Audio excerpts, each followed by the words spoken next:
Sahabat, Sultanul Aulia Syekh Abdul Qadir Al-Jailani menuturkan dalam Futhul Ghaib risalah ke-17,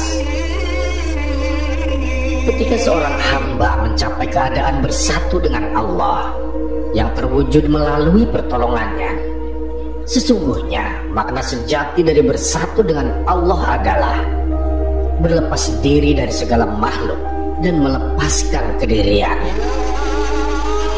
Dalam keadaan ini, hamba tidak lagi bergerak berdasarkan kehendak pribadinya, melainkan semata-mata karena kehendak Allah. Inilah yang disebut dengan fana, peleburan total dalam cinta dan kehendak Allah, sehingga segala sesuatu yang bersifat duniawi lenyap dari pandangannya. Ketika seorang hamba mencapai maqam fana, dia pun mencapai puncak dari bersatu dengan Tuhan. Meskipun bersatu ini tentu saja berbeda dengan segala bentuk persatuan yang ada di antara makhluk. Allah Subhanahu wa Ta'ala telah menegaskan, tak ada sesuatu pun yang serupa dengannya, dan Dialah yang Maha mendengar lagi Maha melihat. Quran Surat Asy-Syura ayat 11. Allah Subhanahu wa Ta'ala tidak dapat diserupakan dengan makhluknya. Bersatu dengannya hanya dapat dirasakan, oleh mereka yang telah benar-benar mencapainya. Setiap orang yang mengalami kebersatuan ini memiliki pengalaman yang berbeda-beda, dan rahasia ini tersimpan hanya untuk mereka yang diberi anugerah tersebut. Di dalam setiap diri Rasul, Nabi, dan Wali Allah terdapat rahasia-rahasia yang tidak diketahui oleh orang lain. Seringkali seorang murid menyimpan rahasia yang tidak diceritakan kepada syekhnya, dan sebaliknya, seorang syekh pun kadang-kadang menyimpan rahasia yang tidak diketahui oleh muridnya. Meskipun seorang murid mungkin sudah mendekati maqam rohani sang syekh, ada saatnya di mana hubungan antara murid dan syekh itu terputus, dan Allah lah yang kemudian menjadi pembimbingnya secara langsung. Allah memutuskan ketergantungan murid tersebut kepada makhluk, sehingga sang murid benar-benar hanya bergantung kepadanya. Dalam perjalanan spiritual, syekh diperlukan selama seorang murid masih terbelenggu oleh kedirian dan hawa nafsunya. Ketika kelemahan manusiawi itu telah sirna dan noda-noda kedirian telah hilang, maka murid tersebut tidak lagi membutuhkan bimbingan sang syekh. Dalam keadaan ini, ia hanya berhubungan dengan Allah Subhanahu wa Ta'ala, dan segala sesuatu yang bersifat duniawi menjadi tidak lagi berarti baginya. Ketika sudah mencapai keadaan bersatu dengan Allah, seorang hamba menjadi murni dari segala selain Allah. Dalam suka maupun duka, dalam ketakutan maupun harapan, ia hanya melihat Allah. Dialah satu-satunya yang layak ditakuti. Dialah satu-satunya yang pantas dimintai perlindungan. Hamba ini senantiasa mengarahkan pandangannya kepada kehendaknya, mematuhi segala perintahnya, baik di dunia maupun di akhirat. Ia tidak lagi tertambat kepada segala sesuatu yang bersifat ciptaan. Setiap makhluk dalam pandangannya seperti seseorang yang ditahan oleh seorang raja dalam kerajaan besar, dengan rantai di leher dan tangan, disalibkan pada sebatang pohon di tepi sungai berarus deras. Sementara itu, sang raja duduk di singgasana yang tinggi, bersenjatakan panah dan lembing, mengarahkan senjata tersebut kepada si tawanan.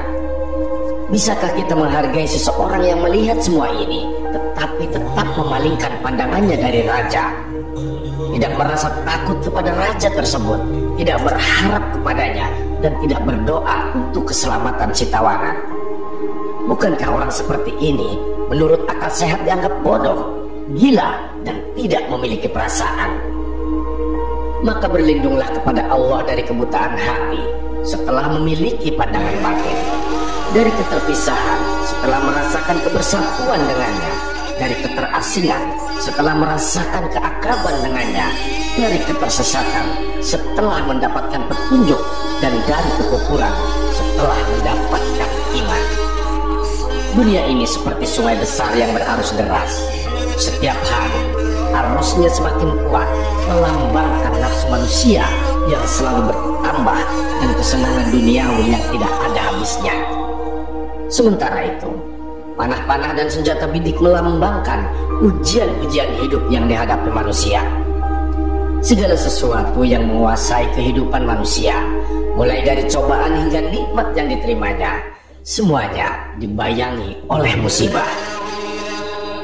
Bagi orang-orang yang cerdas dan terus-menerus merenungi hakikat ini, ia akan memahami bahwa kehidupan yang sejati hanyalah kehidupan akhirat. Rasulullah SAW bersabda, tak ada kehidupan selain kehidupan di akhirat. Ucapan ini benar-benar terbukti bagi orang-orang mukmin yang memahami bahwa dunia ini adalah penjara bagi seorang mukmin dan surga bagi seorang kafir. Rasulullah SAW juga bersabda, orang soleh terkekang. Bagaimana mungkin seorang mukmin dapat hidup dengan nyaman di dunia ini ketika ia memahami hakikat bahwa kehidupan sejati adalah kehidupan yang penuh dengan hubungan sempurna dengan Allah Subhanahu wa Ta'ala. Penyerahan diri sepenuhnya kepadanya. Jika seorang mukmin menjalani hidupnya dengan sepenuhnya menyerahkan diri kepada Allah, maka ia akan terbebas dari dunia ini dan kepadanya akan dilimpahkan rahmat, kebahagiaan, kebajikan, kesejahteraan dan ridhonya. Penyerahan diri ini adalah kunci untuk mencapai kebahagiaan sejati. Ketika seorang hamba benar-benar menyerahkan dirinya kepada Allah, ia akan mendapatkan kedamaian yang tidak dapat diukur dengan apapun di dunia ini. Ia akan merasakan kebahagiaan yang datang dari hubungan yang intim dengan Sang Pencipta, kebahagiaan yang tidak tergoyahkan oleh cobaan dan ujian hidup. Semua yang ia hadapi di dunia ini menjadi ringan, karena ia tahu bahwa segala sesuatu terjadi dengan izin Allah dan ia ridho dengan segala ketentuannya. Oleh karena itu, janganlah tergoda oleh dunia ini. Janganlah tergelincir oleh kesenangan sementara yang ditawarkan oleh kehidupan duniawi. Ingatlah bahwa dunia ini hanyalah tempat singgah sementara dan kehidupan yang sejati menanti kita di akhirat sana. Teruslah perbaiki hubungan kita dengan Allah. Teruslah perbanyak ibadah dan doa agar kita dapat mencapai kebahagiaan sejati di dunia dan di akhirat. Dalam setiap langkah, ingatlah bahwa Allah selalu bersama kita. Jangan pernah merasa sendirian, karena Allah selalu ada untuk membimbing dan melindungi kita. Ketika kita merasa lemah, ingatlah bahwa kekuatan sejati hanya berasal dari Allah. Ketika kita merasa bingung, ingatlah bahwa petunjuk Allah selalu ada bagi mereka yang mencarinya dengan hati yang tulus. Sahabat Taurah, dalam Futuhul Ghaib risalah yang ke-18, Syekh Abdul Qadir Al-Jailani menuturkan, jangan pernah engkau mengeluh tentang ujian atau bencana yang menimpa dirimu kepada siapapun, baik kawan maupun lawan. Jangan pula engkau menyalahkan Tuhan atas segala takdir yang telah Dia tentukan bagimu, atau mengeluh atas cobaan yang Dia timpakan kepadamu. Sebaliknya, sampaikanlah segala kebaikan yang telah Dia limpahkan kepadamu dan ucapkanlah puji syukur atas semua itu.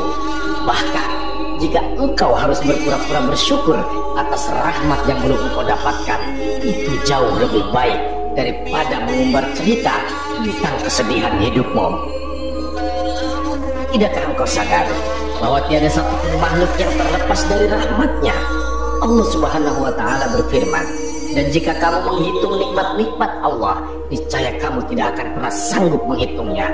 Quran surat 14 ayat ke-34. Betapa banyak nikmat yang telah engkau terima tanpa engkau sadari.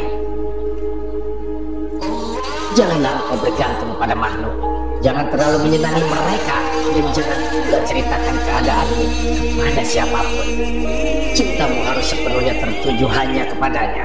Carilah kesenangan hanya padanya, dan jika engkau harus mengeluh, maka mengeluhlah hanya kepadanya.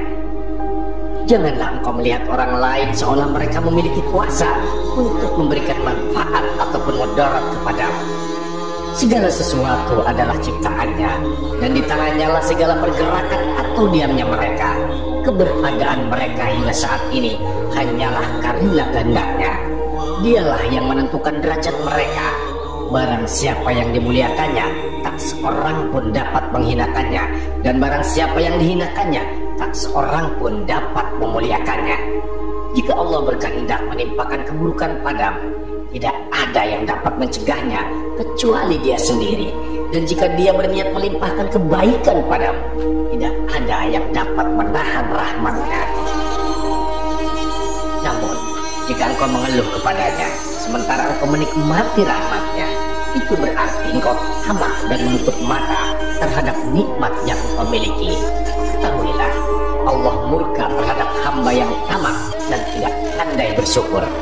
Dia dapat mencabut kembali nikmat-Nya darimu, mengabulkan segala keluhanmu, memperberat bebanmu, dan menambah hukuman, kemurkaan, serta kebenciannya kepadamu. Engkau akan menjadi hina di matanya. Oleh karena itu, jangan pernah mengeluh sedikit pun. Bahkan jika tubuhmu terpotong-potong menjadi serpihan kecil, selamatkanlah dirimu. Takutlah kepada Allah, takutlah kepada Allah, takutlah kepada Allah, saudaraku. Sesungguhnya, sebagian besar musibah yang menimpa anak Adam disebabkan oleh keluhan-keluhan mereka terhadapnya. Mengapa menyalahkannya? Padahal Dia adalah yang Maha Pengasih, Maha Adil, Maha Sabar, dan Maha Penyayang. Dia lebih lembut dan penuh kasih terhadap hamba-hambanya daripada seorang dokter yang sabar dan pengasih terhadap pasiennya, bahkan melebihi kasih sayang seorang ibu kepada anaknya. Nabi Muhammad SAW bersabda, Allah lebih penyayang terhadap hamba-hambanya dibanding seorang ibu terhadap anaknya. Wahai engkau yang sedang dirundung malam, tunjukkanlah sikap terbaikmu, tunjukkanlah kesabaranmu ketika musibah menimpamu. Meskipun engkau merasa tak berdaya, bersabarlah. Meskipun engkau merasa berat untuk menyerahkan dirimu kepadanya, bertakwalah kepadanya, ridholah kepadanya, dan rindukanlah perjumpaan dengannya. Jika masih ada kedirian yang engkau temui dalam dirimu, segeralah keluar darinya. Jika engkau telah hilang, maka di mana engkau akan ditemukan? Di manakah engkau? Tidakkah engkau mendengar firman Allah? Diwajibkan atas kamu berperang, padahal itu sesuatu yang kamu benci. Bisa jadi kamu membenci sesuatu, padahal itu baik bagimu. Dan mungkin kamu menyukai sesuatu, padahal itu buruk bagimu. Dan Allah Maha mengetahui sedang kamu tidak mengetahui. Quran Surat Al-Baqarah ayat 216.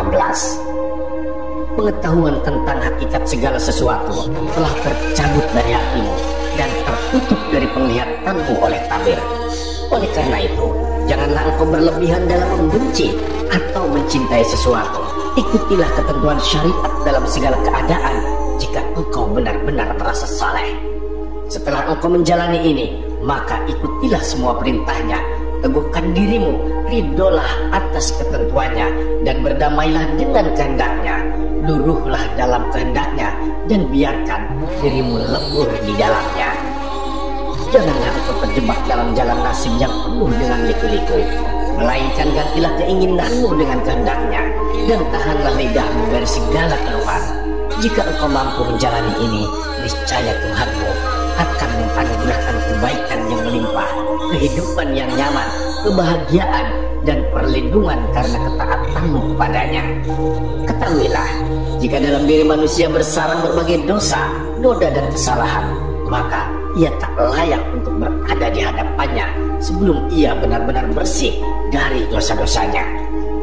Tak seorang pun dapat mendekati pintunya kecuali ia suci dari segala kotoran jiwa, sebagaimana tak seorang pun layak berada di hadapan raja kecuali ia bersih dari segala bau busuk. Oleh karena itu, segala musibah yang menimpamu tak lain adalah sarana penebusan dan pembersihan diri. Nabi Shallallahu Alaihi Wasallam bersabda, demam sehari dapat menembus dosa sepanjang tahun. Semoga Allah selalu melimpahkan rahmat dan hidayahnya kepada kita semua, dan semoga kita termasuk di antara hamba-hambanya yang mendapat ridhonya di dunia dan akhirat. Amin ya rabbal alamin. Terima kasih sahabat sudah menyimak video ini sampai dengan selesai.